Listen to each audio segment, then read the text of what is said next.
why are we medicalizing everything that's natural and innate about being a woman?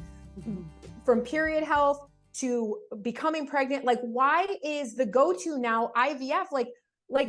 All of a sudden IVF why are all so many births are all medicalized? Like we don't even give ourselves a chance. And I think what we're seeing, as we've seen in the birth community, is that as generations go on, it's like we're almost forgetting. Like I feel one of the things I talk about is having amnesia.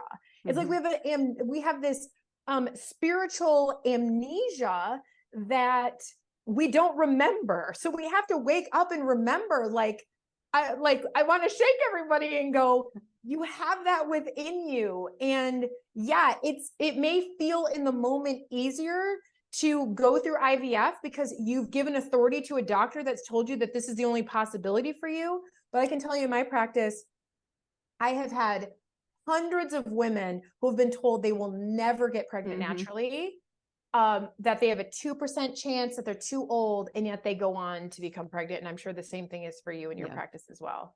Yeah.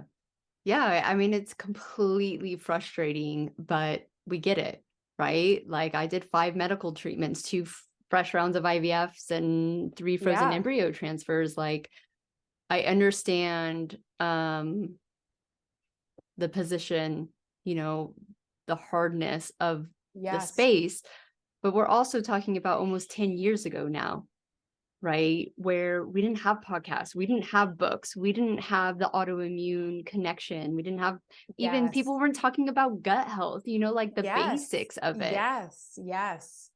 I know it might sound really harsh, but it's just like there's no excuses anymore.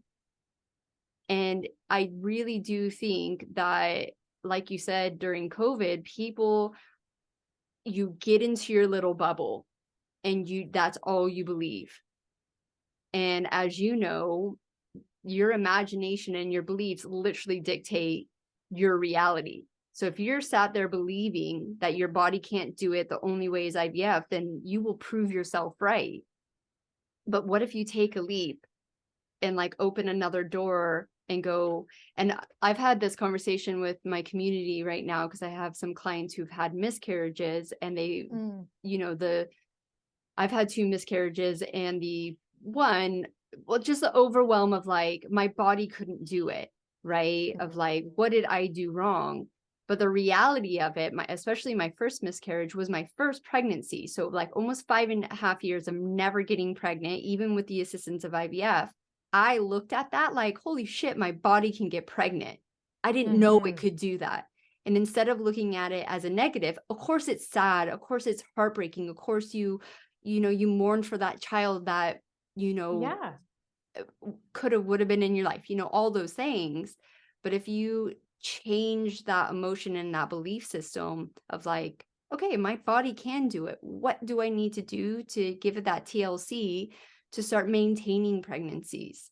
Because like you saw in that TikTok that I did, is that for most people now, it's more of a physical thing that can be figured out, right? It's not necessarily how some people think these spirits are coming in and out and trying to teach you lessons and, karma and all that. Yes, I do believe in that there's some aspect of that. I do believe. I look at my physical children and know that I had to lose those other ones for my physical children to be here. And it's so bittersweet. I know that those were the 2 that were supposed to be here. But looking and celebrating your body of you're actually healing, like you see in your clients, look at where you were a year ago and where you are now. I had a client that got a period naturally in the first time for 12 years. Right? Celebrate the hell out of that, because that's your body healing and doing those things. Absolutely. And celebrating even the simple things of maybe you've got other things going on, but you're still getting your period every month. Seeing that, and we see that as a sign of failure, right? Because we've associated our period with failure instead of going, but that's your body showing you that it's working. Yeah. And so, cause that was for me too, I never had a loss, but for 7 years, I never had a positive pregnancy test at home, ever.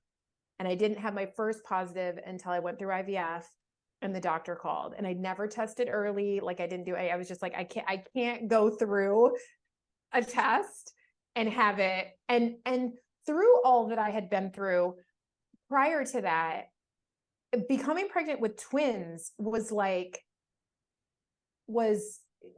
didn't even think that was a chance. I didn't even think that, even though they transferred 2 embryos, I was happy for one. I remember being in the ultrasound room at 6 weeks and they were like, there's 2 babies and 2 heartbeats. And I was like, and then when I became pregnant with Tilly, my third, which was a year and a half later, naturally, that was the first positive pregnancy test that that I had taken in the bathroom. And I was just like feeling off. My husband's like, could you be pregnant? I was like, no way. Cause we were preparing for a frozen embryo transfer. And I was like, no, there's no way.